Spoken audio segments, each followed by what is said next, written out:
Hey Bookends! Welcome to a 10-minute book review. I'm 10.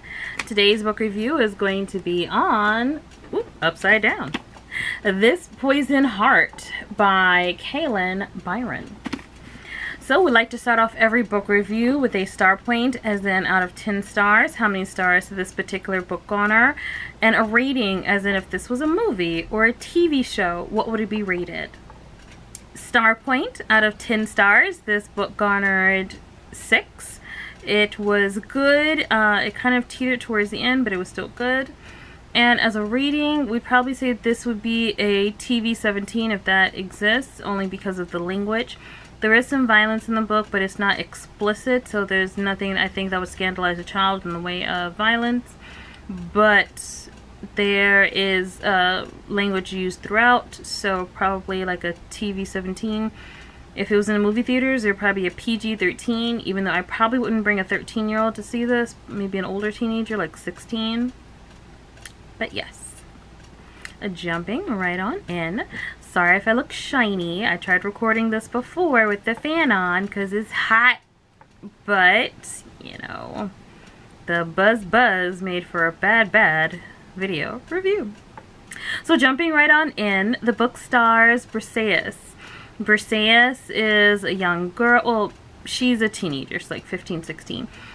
But she's been able to control plants or plant life since she was a young girl, as far back as she can remember. She can kill plants. She can control plants. She can make them come closer to her, like draw them to her. Her adoptive parents, Mom and Mo, and they're married. And so what kind of threw me off about this isn't that she had two moms, but the names that she calls them. So Mom, totally get, but when she would be like, oh, my parents, and then later on saying Mo, I'm thinking, is Mo like someone who works at the flower shop that her parents own? Or is this her mother's girlfriend or her mother's wife? Like I couldn't figure it out towards the beginning, because, you know, Mo is an actual person's name, like Monifa, Monique, Moesha, Mohammed. Like Mo is short for someone else's name. And so I did put this on Twitter, and the author did react, and she said that it is actually a shortened version of mom or mother. So Briseis calls her parents Mom and Mo. So Mom and Mo own a floral shop, and Briseis works in the shop. They'd really rather her be doing like teenage stuff, but she got some crappy friends. So she would rather just be in the shop because, you know, crappy friends. They really are. One of her friends we don't really know that well, but another one of her friends kind of knows her secret, and she's like, bro, you need to keep that to yourself because I ain't fitting to deal with it. And kind of like, I don't know, like, how would you say, kind of like pushes her off in a way. So there's an incident in the book where we get to, you know, let's not even start there. Let's start at the beginning. So we are introduced to the characters when a older gentleman comes into her parents' shop, and he likes to buy flowers for his wife who's deceased. He brings them to her grave every Sunday. And they're usually white roses. They're always white roses. But there was like an accident on the freeway or something with their rose delivery or shipment, so they don't have any white roses. Now, Mom is telling the man, you know, oh, I'm so sorry, we don't have any white roses. What about some carnations? He's like, oh, but she really loved white roses. And seeing this, Briseis is like, oh, poor old man. So she goes out back and grows some roses for him really quick. She only can grow like, I believe, 6. And so she's like, here, I don't have as many as, you know, I thought I was going to have, but I was saving these just for you. And he's like, wow, you saved the prettiest ones just for me. He didn't even care that it wasn't like a whole dozen. He was like, yay, pretty roses for my wife, yay. So that was really nice. So that's how we get introduced to Briseis. So we see her as a caring person. She's not self-centered. The world doesn't revolve around her. We also get to see her like this in another way too, but that's kind of a little bit later on. So she's growing this poison garden in Central Park. She lives in New York. So she's growing a murder garden for murder. No, it's really just she's growing poison plants to see what will happen. So she grew some, I want to say, is it hemlock? I want to say. It looks like a white carrot. The root looks like a white carrot, but bruh, don't eat it. And she goes back home to kind of dissect it for one reason or another. And Mo is playing a trick on her, and she's like, boo! And Briseis ends up cutting herself with the scalpel that she's using to cut into the root of the, I want to say, hemlock. So we get to see the personalities of her two moms. There is a clear demarcation in their personalities, which we don't always get to see in YA. So it is nice to see in this. So Mo is like, oh, bruh, I'm sorry. Need a band-aid? Mom is like, oh my god, my baby, we need to take her to the hospital now. Her finger's gonna fall off, gangrene, syphilis, who knows? And Briseis is like over in her own world, like, oh snap, I'm fitting to die. I'm about to die because I got some hemlock in me now. Because, you know, from the scalpel it had like bits of the hemlock in it. And we spend the whole book in Briseis's mind. So we're going through this countdown because she's like, I got 15 minutes to live. And so she says she feels cold, she feels sick, she feels off. But slowly 15 minutes tick by and Sister Girl is still alive. She's like, oh snap, I am invincible. Well, she's not really invincible, it's just plants can't kill her. But I'm sure a bullet, a knife, a fall, any of those things could. But plants can't kill her, so yay. Fast forward just a little bit, she ends up having an aunt, a biological aunt, who passes away, and the lawyer of the biological aunt comes to her parents and says, hey, Briseis has property that's hers, an estate. Apparently she had like an open adoption, I want to say. I don't know if the adoption was open or if they just kind of, well, it was never hidden from her that she was adopted. I thought that she was Mo's child because she mentioned that she had certain similarities, certain facial similarities to Mo, and so people would say that, you know, like she was happy that she had certain similarities to Mo, but she had none towards Mom. So I thought that she was Mo's biological child, like maybe they went to go get in vitro or something, but no, so she's adopted by both of them. And her biological aunt is dead, and we don't really know anything about her biological mom. But she's like, okay, we need to take over this estate that has been willed to me because they're raising the rent out here and we can't afford it.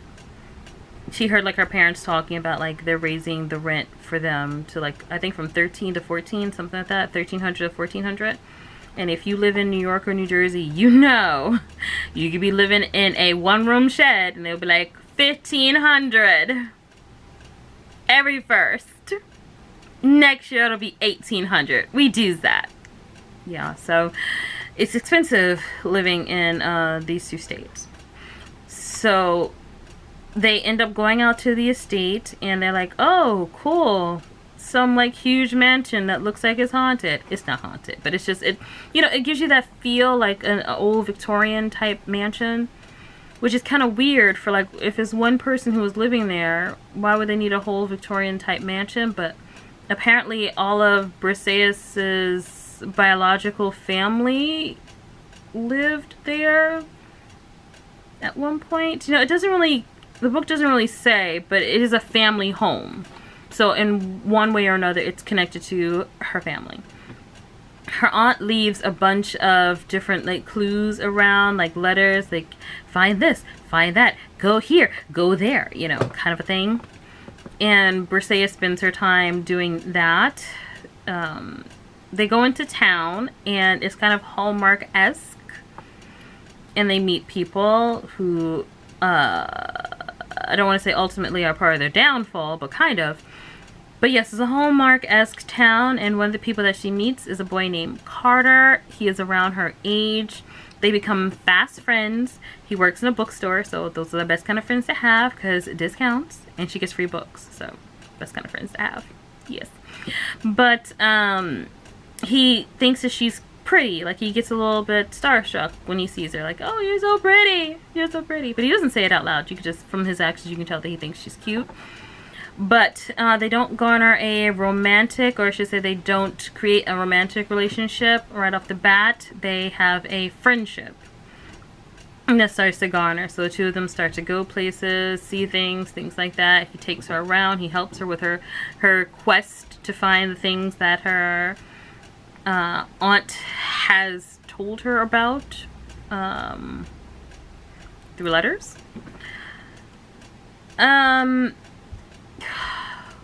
What else happens? Okay.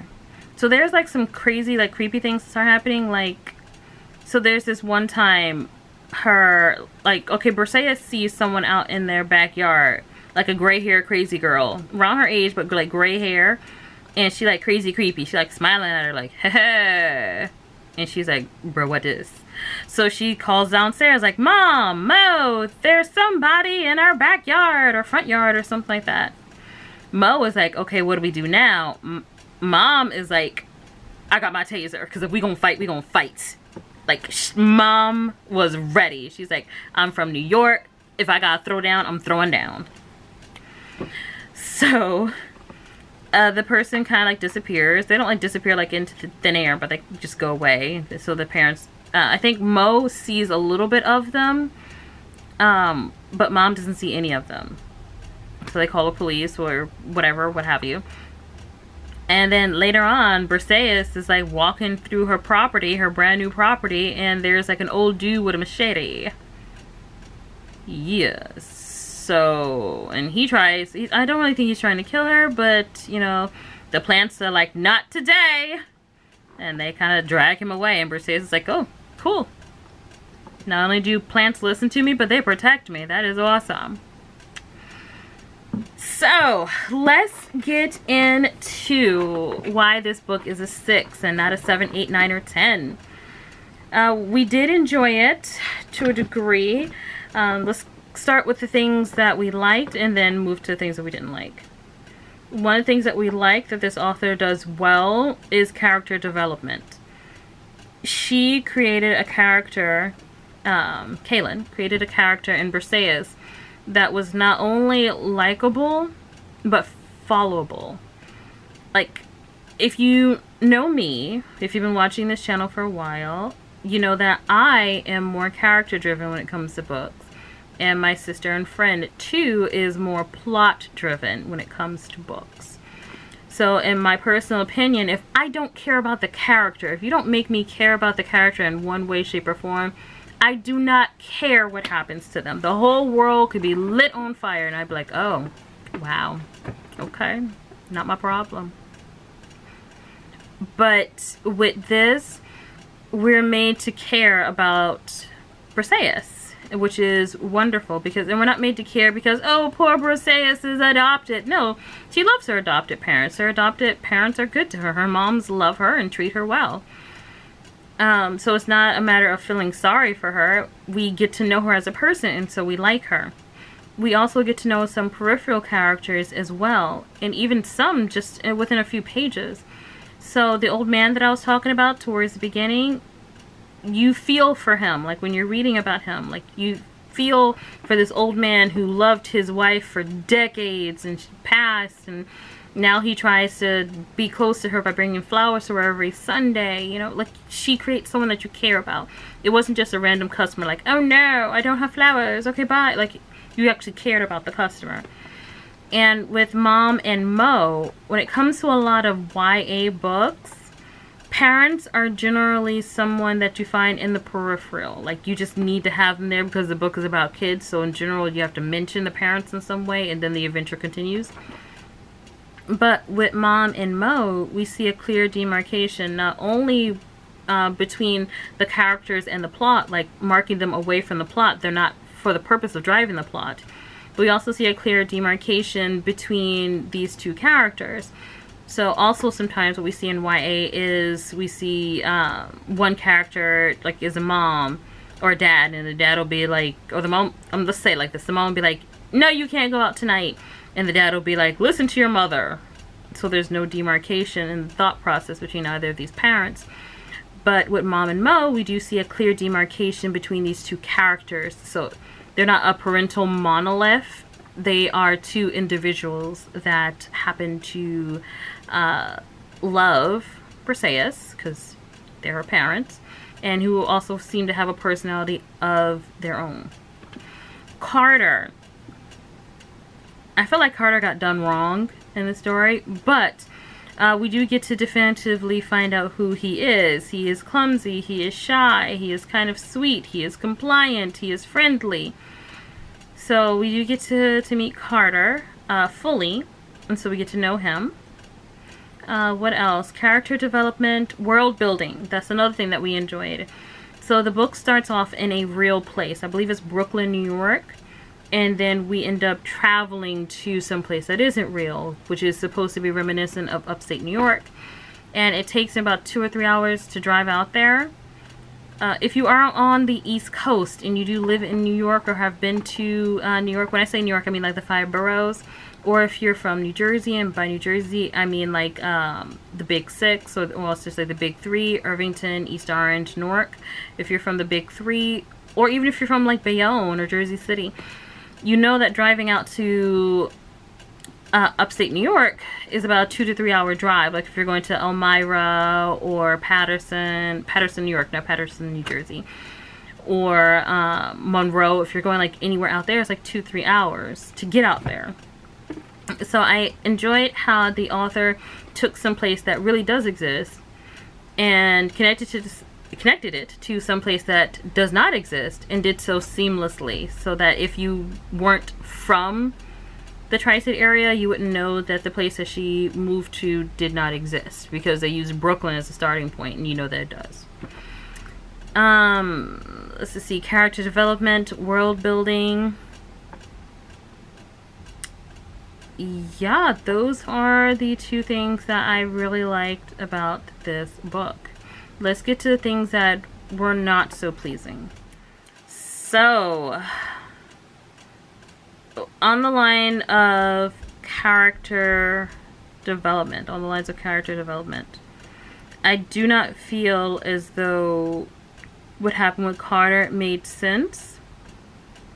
So, this is spoiler free, so I'm not giving anything away, but I will say that the character's arc, so to say, went completely against the character themselves, and it seemed to do so in a seamless way without any click to it. So if I'm going from a saint to a murderer, this doesn't happen in the book, but if I'm going from a saint to a murderer, there has to be some kind of click in between. There has to be something that, you know, something that kind of leads the reader or the person to this. And I don't think that his character was written in this way to throw Briseis off. I think it was written in this way to throw the reader off.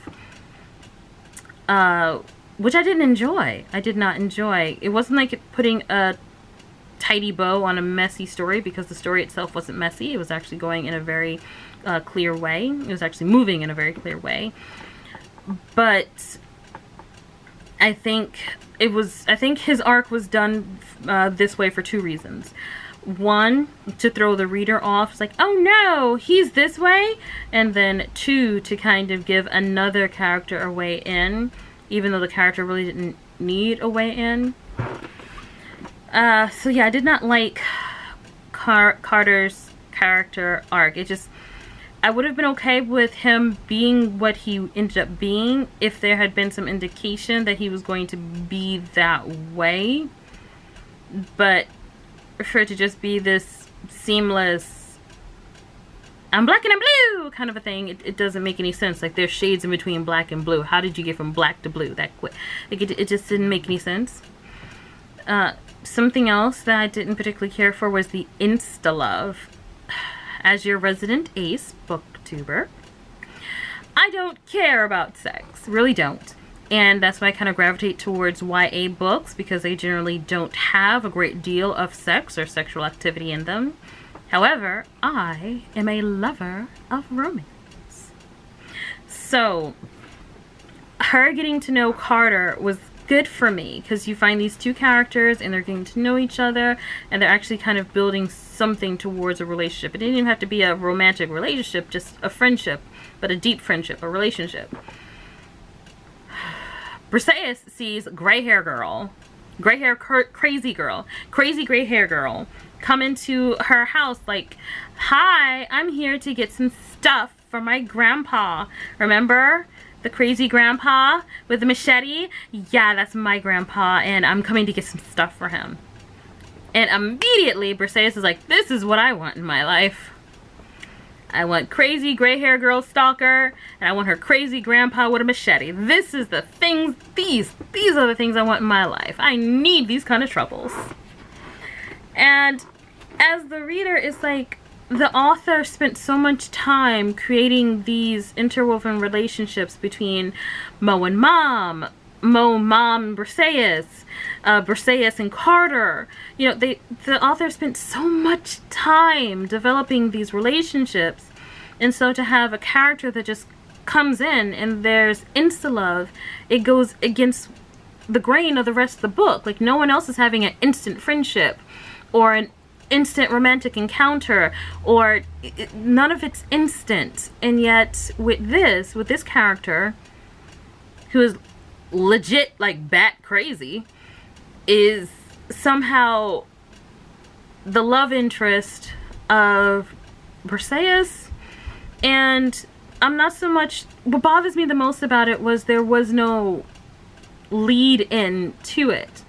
It was just, she cute, I like her, we're keeping, like, no, like, I don't understand. It didn't flow with the rest of the book. The insta love did not flow with the rest of the book. It's like if someone is making a painting and the whole painting is green, and then you just see a splash of red and you're like, okay, what is that red there for? No reason, I ran out of green. It's like, okay, well, thanks for nothing. So yeah, I wasn't a fan of the insta love. Last thing that I did not like was how everything was woven together, if that makes any sense. Without giving too much away, I enjoyed the fact that at the beginning we're seeing Briseis, and she has these supernatural powers that come from within her. So I'm more of a fan of the supernatural than I am of magic. I do not like magic. So for the supernatural, it's like someone is born with an ability that they can harness and use to change things around them. Like if I was born with the power of telekinesis, I would be able to use whatever's inside of me to change things or move things in my environment. With magic, it's a completely, totally different thing. It's more so they're using something that's outside of them to control things around them as well as themselves. With Briseis, we don't know. Because she was born able to control these plants. She's born with these immunities to the things that plants can do to people that are deadly. But apparently her family is some way connected to the Greek gods in some way. And so that kind of threw me off, because it's like, okay, what? Like, it's not magic. But it's like, it kind of goes into the realm of like Percy Jackson. And I started off this book feeling like we had something original. It's like, this is black girl, she has these powers, and she's solving these riddles, and she's doing this stuff, and it's like, yeah. And then it kind of devolved into Percy Jackson with black people, essentially. That's what it turned into. Percy Jackson with black people in Monroe, New York. It wasn't really Monroe, New York, but the way the town was described, it kind of reminded me of Monroe. So yeah, Percy Jackson, like right down to the kidnapping. Not giving anything away, but right down to the kidnapping, this is basically Percy Jackson with black people. And so that kind of threw me off. I didn't really like that, because I enjoyed the originality that we were seeing in the beginning. And I didn't like the idea of the demigods and stuff. I just didn't like it. I didn't like how it devolved into that. One last thing that I didn't like was that it seemed to be that the author, through the characters, was trying to get people to sympathize with Medea. Not Tyler Perry's Medea, but the actual Medea Her name is M.E. Tyler Perry's Medea's M.A., I believe. But yeah, Medea was a part of Greek mythology. Some dude wrote a play about her as well. But essentially, she found out her dude was cheating on her, and to get back at her dude, she killed not only his kids by her, but he had a daughter. I forgot who his daughter was by, but yeah, she essentially killed her children. And that's like a messed up thing to do. There's never an excuse to kill your kids. Like, screw the man, leave him, keep your kids. But in the book, it was almost as if the characters were trying to say, no one ever considers that he might have driven her to do that. No one ever blames him for the death of those children. And it's like, no. It's no. It's a no. There is never a reason to kill your kids.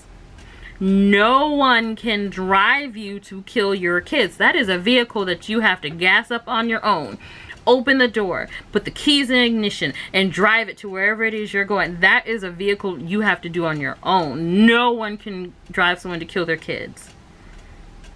So I felt no sympathy for Medea when I was in college reading about the play that she was in. And I feel no sympathy now looking at her through this book. Like, no one needs to sympathize with a woman whose man cheats on her and her thought process is, let me kill the children because I know he likes them. And that's the whole reason why she did it. Some people want to say, oh, she was driven to that. She was driven to insanity. It had nothing to do with insanity. It was being petty and spiteful. She knew she couldn't kill the guy who was cheating on her because he was like a god. But she knew she could kill these demigods who were his kids. And so to spite him, she killed them. No, I feel no sympathy. But it seems like the author, through the characters, are trying to get us to feel sympathy for someone who essentially, not even essentially, who killed her kids. Not even essentially. She killed her kids. So yeah, those things were not great. Carter's character arc, the insta-love, the Percy Jackson with black people, and trying to get people to sympathize with a woman who killed her kids. Those are 4 things that I did not like about the book. The ending is a definitive cliffhanger, like a for real cliffhanger, like hanging off the side of the Grand Canyon cliffhanger. So if you don't like cliffhangers, like serious cliffhangers, when I say serious, it's not like, oh, well, we don't know what happened, but it could have been this, it could have been, no, serious cliffhanger. If you don't like serious cliffhangers, you need to avoid this book. If you're okay with cliffhangers, then you would be okay with this. Keeping in mind, you will have no closure at the end of this book because I believe it is supposed to be a series. And there's no closure at the end of this book, which isn't necessarily a bad thing, but it is a bad thing for someone who witnesses what happens in the book and wants to have some sort of, I don't want to say happy ending because I believe it's going to be a duology or a trilogy, but who wants to have some sort of closure or some sort of everything's going to be okay. You're not going to have that feeling at the end of this. In fact, you're going to have so many feelings like, why was this done? And why did she like them? Oh, another thing. I'm sorry. Another thing that I forgot. It kind of irritated me that Briseis was looking at everybody like, okay, like, so her family had this herbal remedy shop they ran out of their home. Her biological family had this herbal remedy shop they ran out of their home. And what irritated my soul is that everyone who wanted to buy something from her, are you a witch? Are you a witch? Are they a witch? Are you a witch? It's like, bruh, people use herbal remedies. Like, people use herbs. I don't understand, like, why was everybody a witch? Like, in her mind, it's like, are they witches? Are they? Are they? I'm like, come on now, bruh, everybody can't be one. Like, not everybody is a Catholic, not everybody is a Muslim, and not everybody's a witch. Like, you can't just go around assuming. One woman was like, well, if I am, does that make a difference? And Briseis would say, no, I guess it doesn't make a difference. Why? Because money is still as green as green. It was just annoying that she was just asking everybody the same thing over and over and over again. It was just very annoying. It was that was kind of Scooby-Doo-ish in a way, which kind of took me out of the story as well. Because she seemed to be pretty on the ball with everything else, but with that, it's like, would she ask everyone who bought flowers in her parents' floral shop, are you a mortician? No, she wouldn't do that. Why? Because other people buy flowers other than morticians. Well, morticians probably wouldn't buy flowers, but you get what I mean. So yeah, that was a bit annoying. Overall, I wouldn't say it was a bad book because it wasn't. I will say it was better than Cinderella Must Die. I believe that's her first book. The author's first book. I didn't really like Cinderella Must Die, but no, honestly, I didn't do a review, whether it was written or video, because it was the author's first book, and because I did not like it at all, I didn't want to have something on record that might follow the author, because it's their first book, and so first attempts aren't always the greatest. The second book was good for the most part. It just kind of, when the action started, the plot got lost, in my personal opinion. Or should I say, when the action started, the characters got lost. They did 180s. It's like, what just happened? Like, why does someone have to do a 180 in order for the plot to advance? I don't get it. Yeah, so this has been a disjointed review for this Poison Heart. If you like what you see, please like and subscribe. Bye, Bookends.